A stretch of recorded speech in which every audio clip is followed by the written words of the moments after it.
today to have Suzie Aron with us from the Crossroads area. You've read about her impressive resume. You don't have to pay any attention to my name. And she's also brought along a colleague of her, Jeff Dunn, who will be the incoming president of the Community Association in the Crossroads. Since late last year, some of you I'm sure saw the Kansas City Business Journal spread about Suzie and about Crossroads, and ever since there's been a whole lot going on. It's purely coincidental that Suzie used to play tennis when she lived next door to the Rivera family in Johnson County on Cedar, and they had a good time playing together. And now one of the Rivera sons is Steve Rivera, who's the co-owner of, what's that place called? Palmstown, also with the Crossroads. So please welcome Suzie and Jeff Dunn.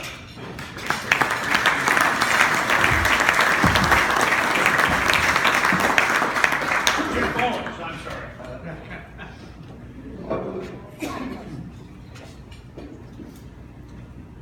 Well, it's really fun for me to be here and see so many old friends. Oh my gosh, Carl. I mean, it's amazing. Talk about a downtowner.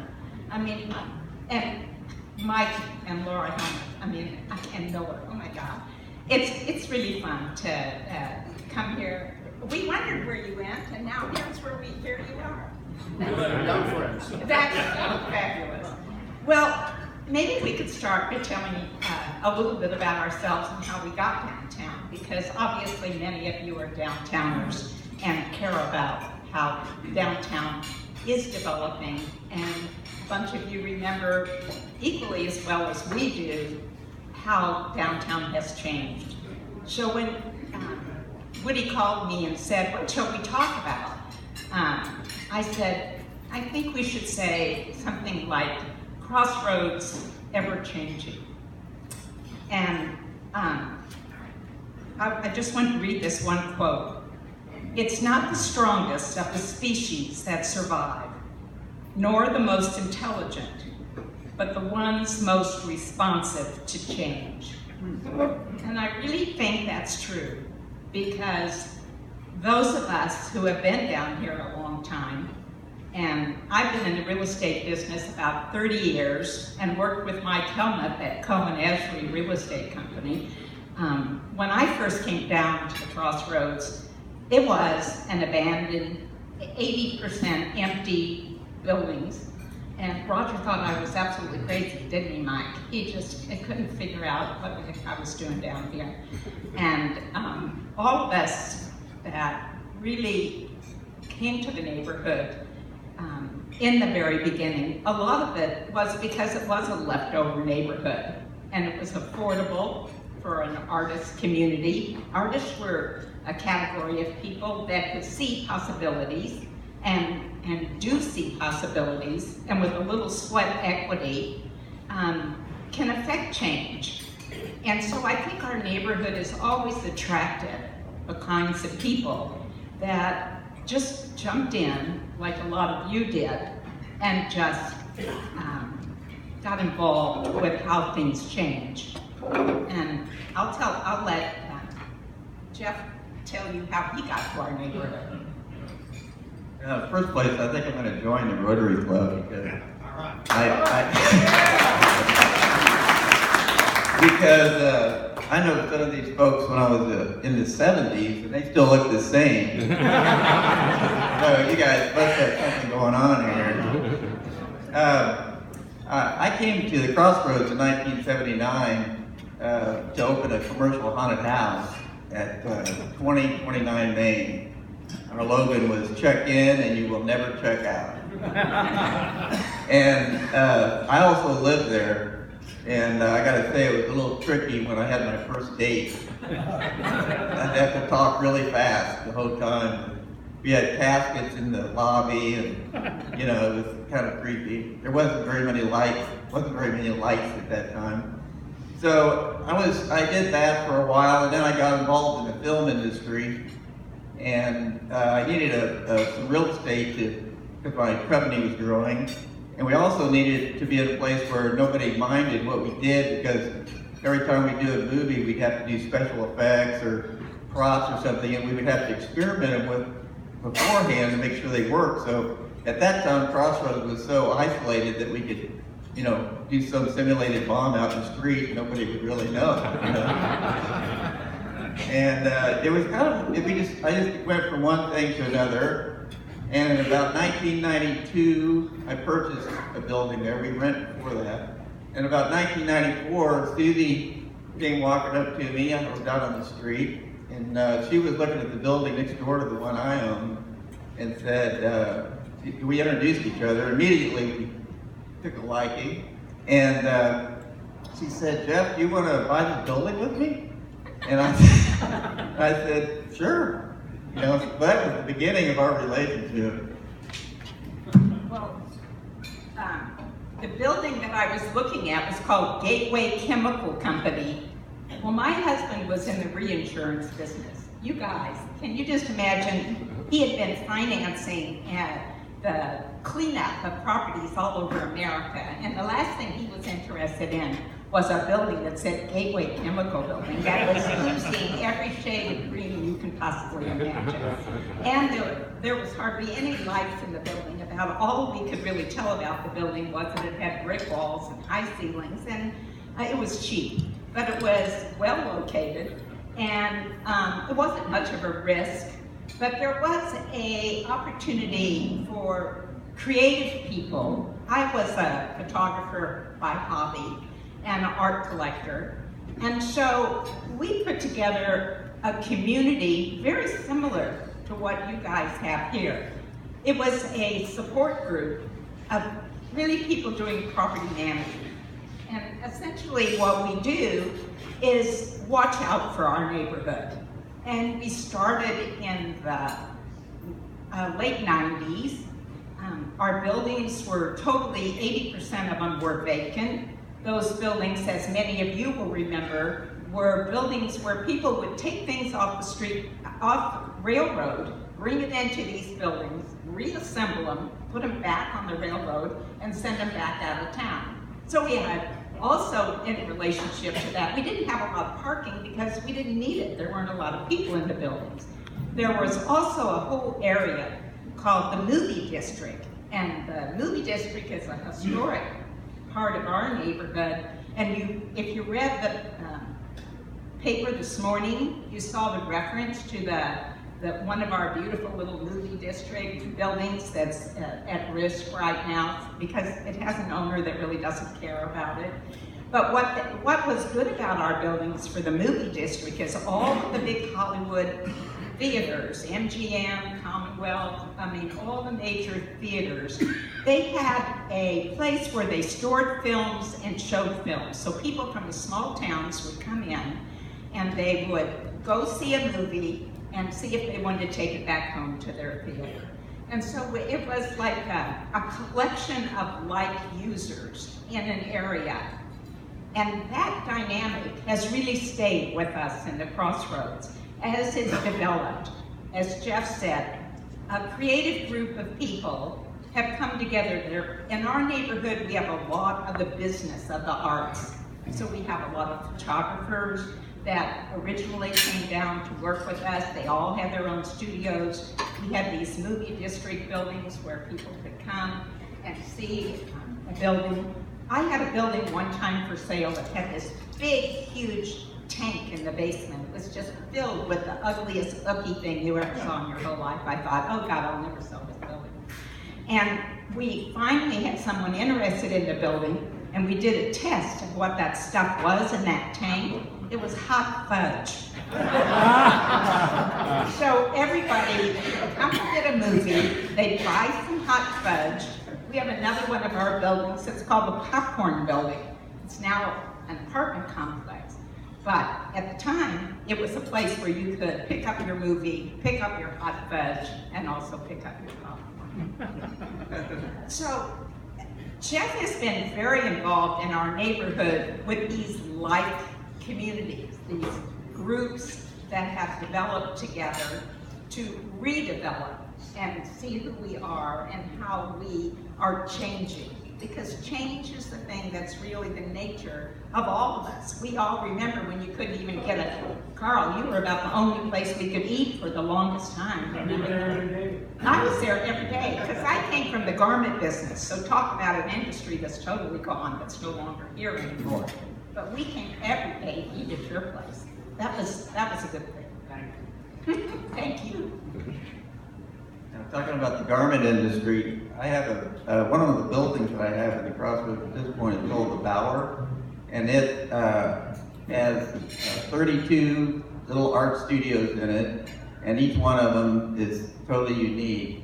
And in that, 2 of them are fiber artists. One of them's a fashion designer. There's 2 fashion designers in one of them, and a lot of what they talk about is bringing the jobs back and having Kansas City be one of the manufacturers of clothing again. So that'd be really awesome. And anyway, the one thing about the Crossroads that's really incredible is that most all the spaces down there were like 5,000 square foot boxes. So it enabled people without a big financial input to fix these spaces up. And when they fix them up, they'd leave a lot of the humanity there. So you could just feel the history and the cool vibes in the neighborhood because they pretty much left them all there. A lot of times when people come in and like a development, they would clean the building so much that they would lose some of the humanity. So that's one of the things that's been really wonderful about the Crossroads to this point. It's amazing how many artists that we've been able to keep there.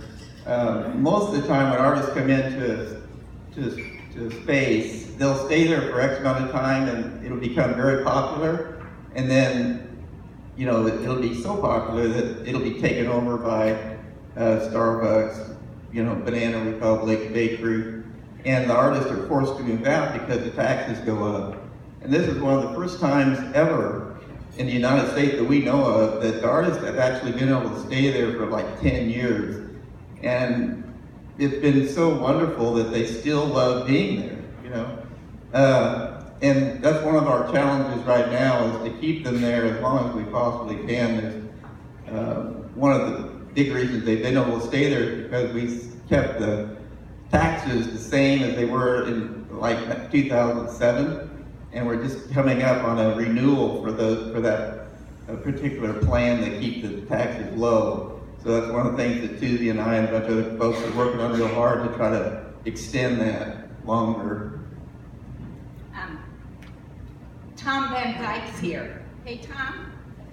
Oh, there you are. So Kay, Tom's now wife, was courageous, and she took a risk with us. I mean, we all know what Kay's done for our city, and especially for downtown. It's really was the perfect person at the right time to think about how we redevelop our community. And we went to Kay and said, Kay, you have to help us. And every city the artists have been created it. Rick, you know it. Art as an economic driver. I don't think the city even really understood what a powerful opportunity that was for really helping redevelop our community.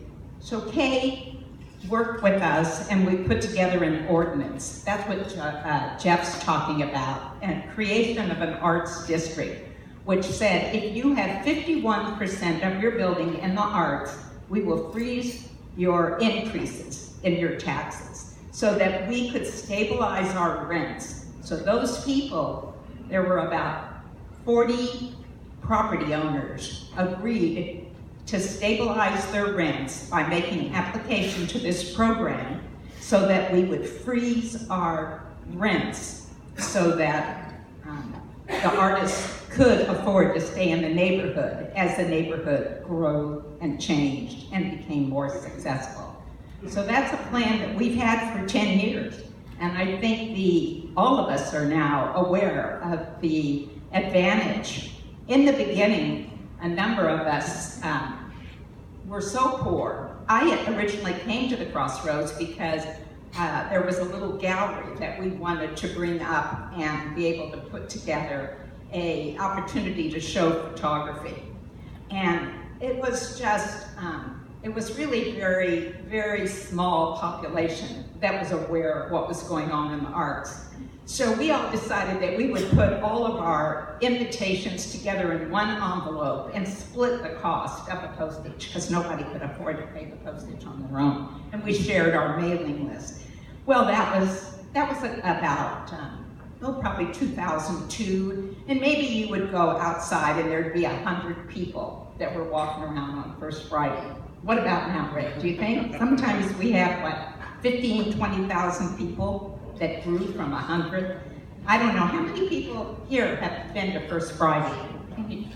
Oh, great, thank you. Well, we're still having it. It still works, and I think it's kind of exciting to think that our community has really come together to value those artists that have taken a risk to, this is a population that still has not grown in their ability to command a decent salary, even to have insurance. I mean, it's a population that has to make art, that cares about ideas, which I think we have all benefited from.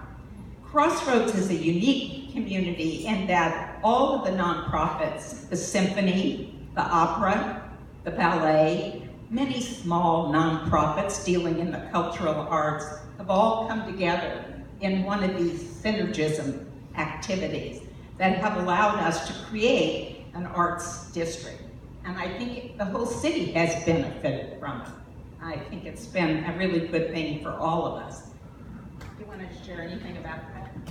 Yeah, I mean, it just blows my mind that I think we're qualified as the fourth most creative community in the United States. And to have articles come out in the Huffington Post and New York Times, and I mean, that's just incredible, you know, that I feel like I moved to a different city in that regard, you know. It's just been so exciting to be here. And not too long ago, we we checked on all these folks that have this, that are in the Arts PIA, to see how many artists actually hang out in the Crossroads. So we came up with a pretty solid number of around 400 artists. So if you have an extra 400 artists in your back pocket, you could start a, you know, a vibrant, creative community somewhere. A lot of people I talk to, every First Friday we have this little truck called the Crossroads Map Truck, an information truck, and we parked it at the 1986 GM General. It was an old mail truck in 1986. And the board, the Crossroads board, all chipped in and bought it for like, I think it was like $2,000. Yeah. Everybody put in $200. And then, It's a folding table. We thought it was so much more. yeah. So, and then I took the truck over, and I had 6 or 7 of my artists, and we put graphics all over it. So it turned out really cool. It looks like it looks like about a $3,000 or $4,000 wrap, you know, that everybody has to wrap now. So ours, I think, cost like $200 to do it. But every First Friday we have it set up there, and a lot of times I'll spend time there, and it's just been amazing seeing all the people that come in from all over the world that hear about Kansas City and the Crossroads area. And the first thing out of their mouth is where's the galleries, where's the artist studios, which is amazing that after all this time that's what they're still talking about. And then of course they love to know where the food trucks are, you know, which are kind of like cats, you know, you never know exactly where they're going to be. But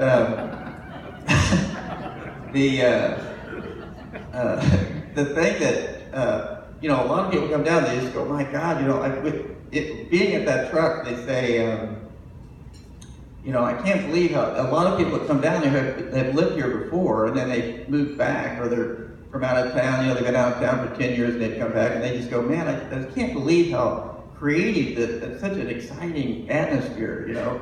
And so, that's an invisible thing, how do you, because I was there, I've been there since '79, so I know that it's definitely changed.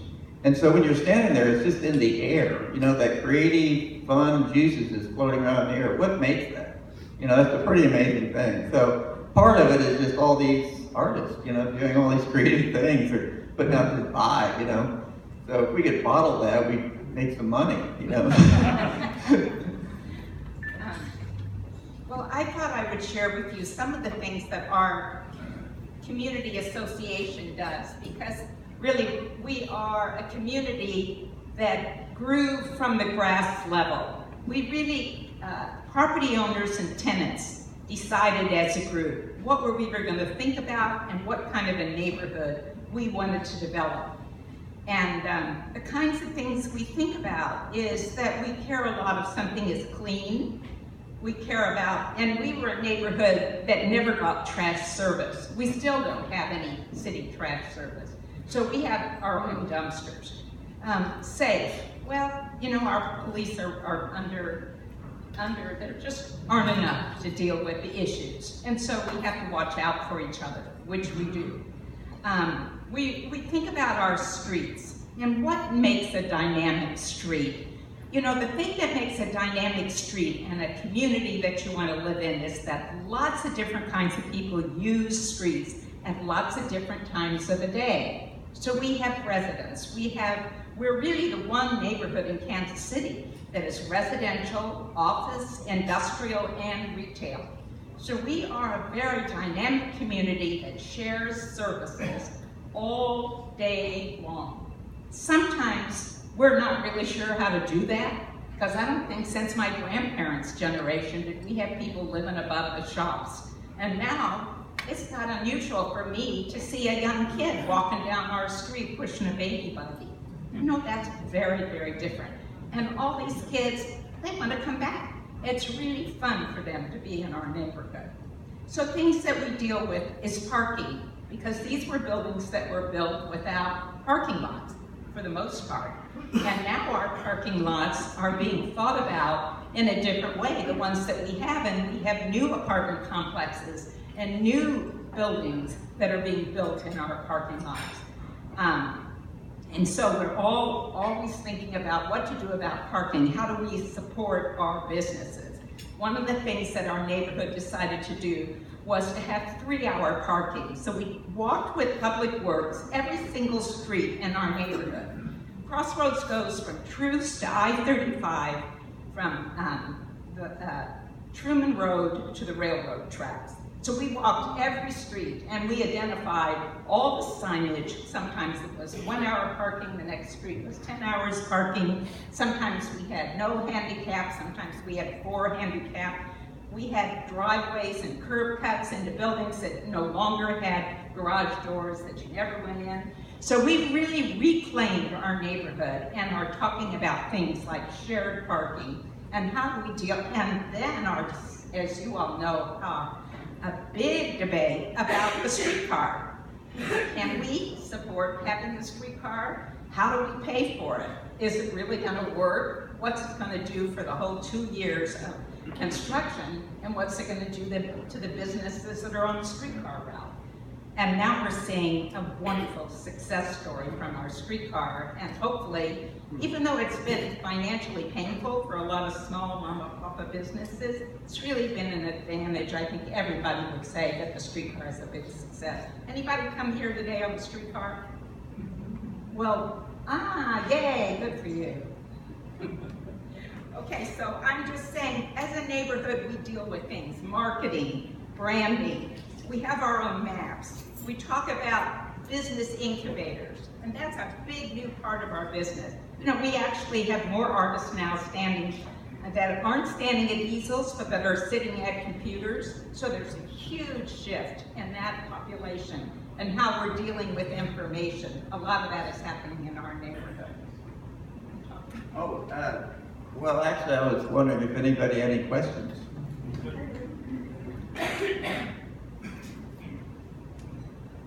Kara?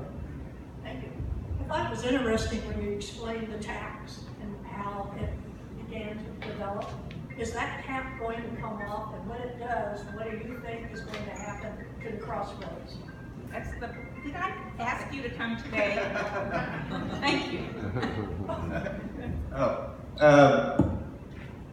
That is, if the tax doesn't get renewed, if it doesn't get renewed, there'll be a huge shift. We'll lose probably half the artists, and then the other will probably slowly wean out. I mean, it'll definitely be a game changer. Some of the different properties will be able to make it, but it's going to be a huge problem. And the part that's scary about that is the fact that First Friday and all the commerce that comes from that, and everything else, and the advertising machine that's set up because of the Crossroads is somewhat in jeopardy. It's in jeopardy of not, being there anymore. So it's kind of a big deal. It's just that the problem is that it looks so successful, because all these people are coming and everything else. But if you crawl down into the underbelly, it's the same artists with the same income that are creating this creative property. So it's like this amazing thing built on a fragile foundation. And it's hard to see it. It's hard to see it, because visually it looks amazing. It looks amazing. We have 5 new hotels coming to the Crossroads. Believe me, those 5 hotels would not be in Kansas City. I don't believe 3 of them would be there without the dynamics of the Crossroads. Well, all of them chose to locate their buildings in the Crossroads, and they're there for the entrepreneurial spirit, whether it's our restaurants, where the chef owns the restaurant, who's in the restaurant. Most of our businesses are small businesses, and they're a creative group of people who are operating in our neighborhood with that kind of synergism. Great. Neil? Woody referred to the Riveras and Thomastown, and I'm huge fans of what they're doing there. But there are some big issues that they're facing. Could you tell us the current status of that and kind of what you think the ultimate outcome Thank you will for be? that question. Yeah, the ultimate outcome for Thomastown in Pacific, Or just the whole thing.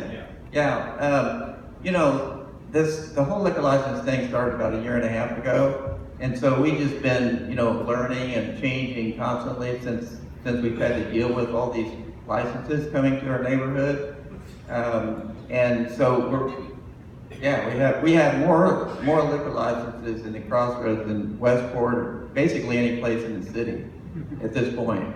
And at some point, the city put they removed a density requirement for the Crossroads, so there's literally no limit to how many liquor establishments can be there.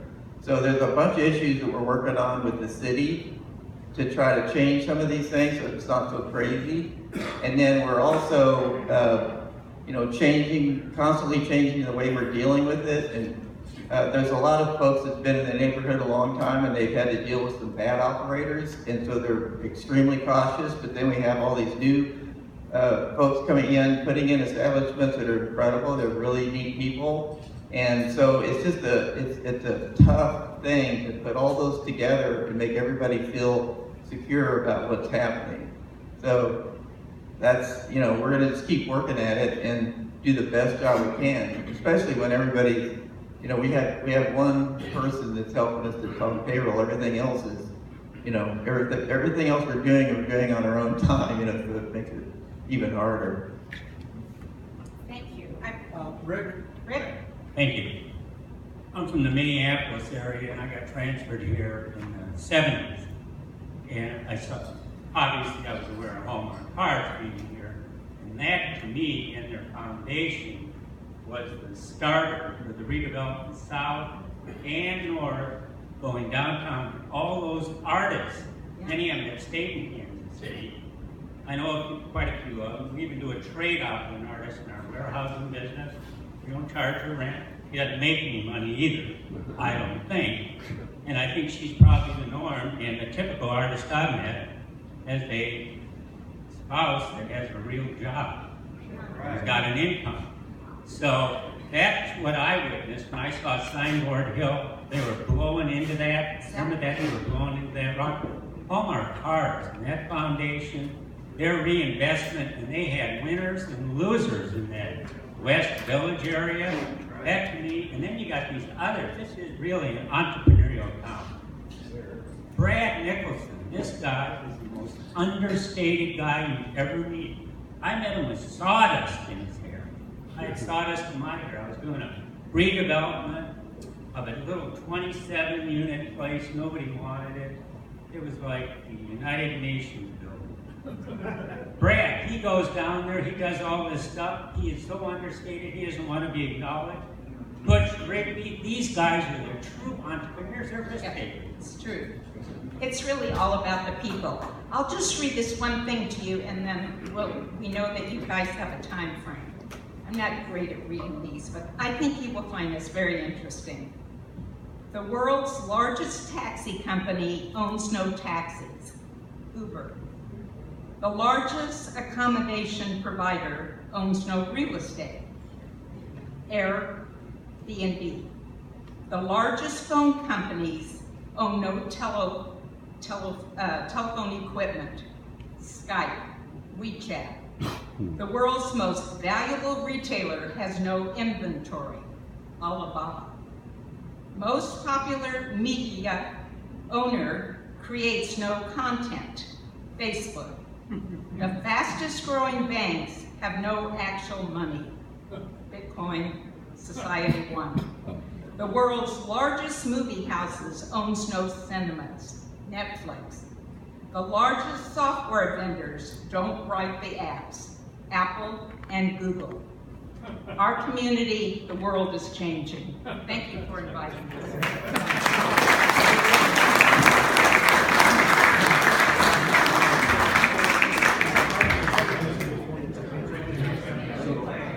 Suzie, on behalf of the Rotary Club, Suzie, on behalf of the Rotary Club, we want